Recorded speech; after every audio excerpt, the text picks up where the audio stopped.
কথা বলতে চলেছি, যে চিহ্নগুলি যদি আপনারা নিজেদের মধ্যে দেখতে পান, তাহলে বুঝতে পারবেন যে ভগবান শ্রীকৃষ্ণ আপনার প্রতি অত্যন্ত খুশি হয়েছেন।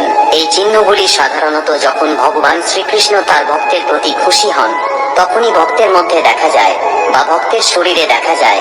অনেক মানুষ আছেন যারা হয়তো এই চিহ্নগুলি নিজেদের মধ্যে লক্ষ্য করতে পারেন, আবার অনেকে হয়তো বুঝেই উঠতে পারেন না যে এগুলি কোন দিব্য চিহ্ন যা ভগবান শ্রীকৃষ্ণ স্বয়ং তাকে কৃপা করে এই চিহ্নগুলি দিয়েছেন।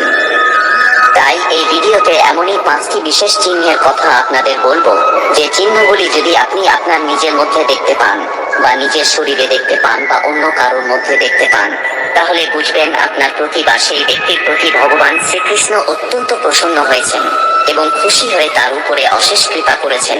অনেকদিন ধরে পূজা পাঠ বা প্রার্থনার ফলে যখন ভগবান তার ভক্তের প্রতি প্রসন্ন হন, তখনই তিনি তার ভক্তের মধ্যে এই চিহ্নগুলি দেখিয়ে বোঝানোর চেষ্টা করেন যে তার উপরে ভগবান প্রসন্ন হয়েছেন এবং তার জীবনে জাতিক উন্নতি হচ্ছে এবং সে কখনোই একজন সাধারণ মানুষ নয়। তাহলে চলুন আর দেরি না করে জেনে নেওয়া যাক এই 5টি বিশেষ চিহ্ন কি কি। ভিডিওটি আপনারা শেষ পর্যন্ত দেখুন, আর যদি ভালো লেগে থাকে তাহলে ভিডিওটি শেষে একটি লাইক করতে ভুলবেন। আর চ্যানেলটি সাবস্ক্রাইব করেননি তারা অবশ্যই চ্যানেলটি সাবস্ক্রাইব করে দেবেন, আর কমেন্ট সেকশনে জয় শ্রীকৃষ্ণ লিখতে ভুলবেন না। এবারে আসুন এক এক করে জেনে নেওয়া যাক এই 5টি চিহ্ন কি কি। প্রথম যে চিহ্নটি আপনি আপনার শরীরে দেখতে পাবেন সেটি হলো আপনার চোখের আকৃতি পরিবর্তিত হয়ে যাবে। আপনি যদি কোন দিব্য পুরুষের চোখের দিকে তাকিয়ে দেখেন, তার চোখের মধ্যে অদ্ভুত এক আকর্ষণ খুঁজে পাবেন। শাস্ত্রে এই ব্যাপারে বলা হয়েছে যে যদি কোন ব্যক্তি ঈশ্বরের প্রার্থনা, নাম জপ, ধ্যান ইত্যাদি করেন, তাহলে ধীরে ধীরে তার চোখের আকৃতি পরিবর্তিত হয়ে যায় এবং তার চোখের মধ্যে এক অদ্ভুত সুন্দর আকর্ষণ সৃষ্টি হয়, যা দেখে প্রত্যেকটা মানুষ তার প্রতি মুগ্ধ হয়ে যায়। এইরকম ব্যক্তির চোখের দিকে তাকালে মনের মধ্যে নিজে থেকেই একটা শ্রদ্ধা ভাব জেগে ওঠে। তার চোখের মধ্যে এমন কোমল ভাব ফুটে ওঠে যা সব সময় অন্য মানুষের মনে শান্তি প্রদান করে। যদি এরকমটা আপনাদের সাথেও হয়ে থাকে, তাহলে বুঝবেন ভগবান শ্রীকৃষ্ণ আপনার উপরে অশেষ কৃপা করেছেন এবং আপনি আধ্যাত্মিক দিকে ধীরে ধীরে এগিয়ে যাচ্ছেন। দ্বিতীয় যে চিহ্নটি আপনার শরীরে দেখতে পাওয়া যায় সেটি হলো মুখমণ্ডলে একটি দিব্য ভাব প্রত্যক্ষ করা যায়।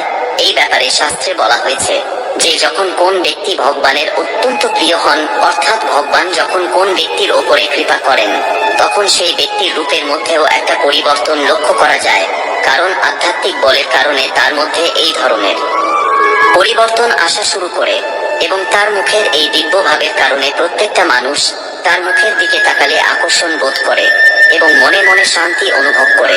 এবং যার মুখের মধ্যে এরকম পরিবর্তন আসে, সে নিজেও এই জিনিসটি খুব ভালোভাবে প্রত্যক্ষ করতে পারে যে তার মুখে একটা দিব্য ভাব ফুটে উঠেছে এবং তার জন্য অত্যন্ত ভালো একটি চিহ্ন যা ঈশ্বর দ্বারা সে স্বয়ং পেয়েছে।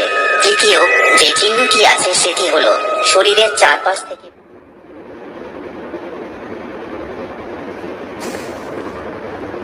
সুগন্ধ আসা।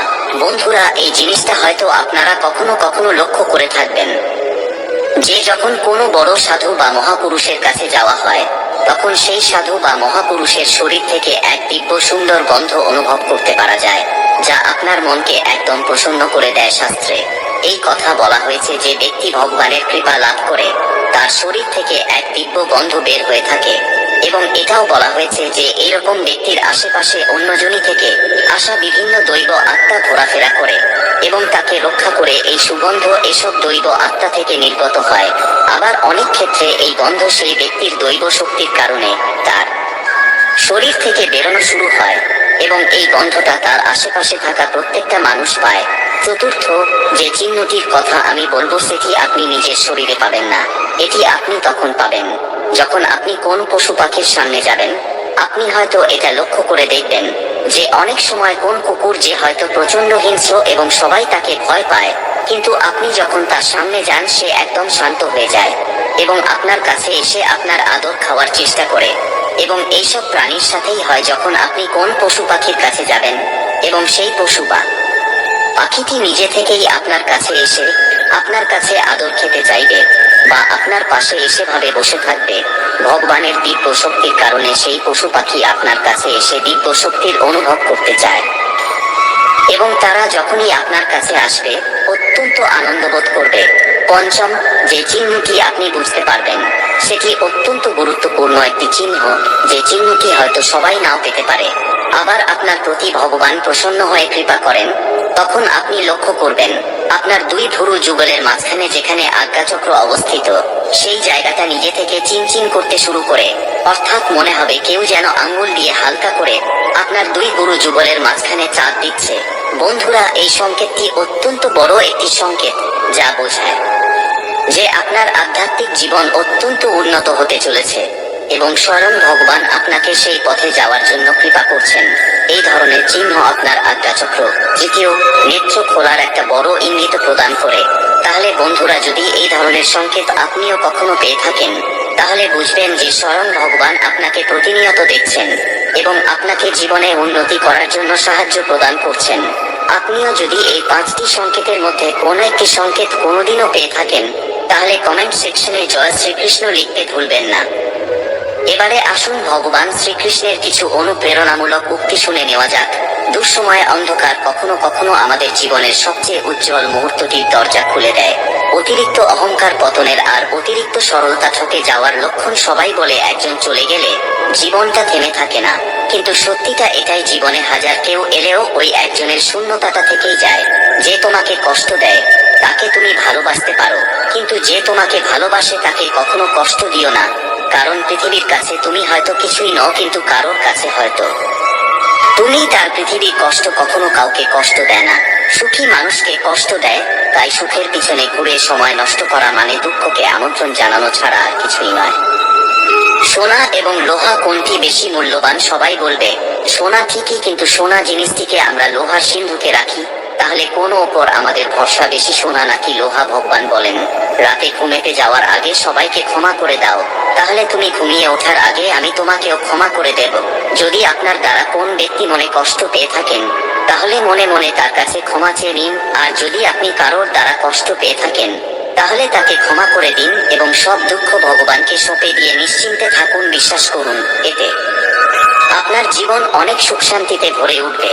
প্রার্থনা আর ধ্যান দুটোই জীবনকে সুখ অপরিহার্য দেয়, কারণ প্রার্থনার মাধ্যমে ভগবান আপনার কথা শোনেন আর ধ্যানের মাধ্যমে আপনি ভগবানের কথা শোনেন। গীতায় বলা হয়েছে, যদি আপনি কোন ব্যক্তির মধ্যে ভালো কিছু দেখতে পান, তাহলে ভালো সে নয়, ভালো আপনি, কারণ তার ভালো দিকটা দেখার দৃষ্টি আপনি আপনার কাছেই আছে।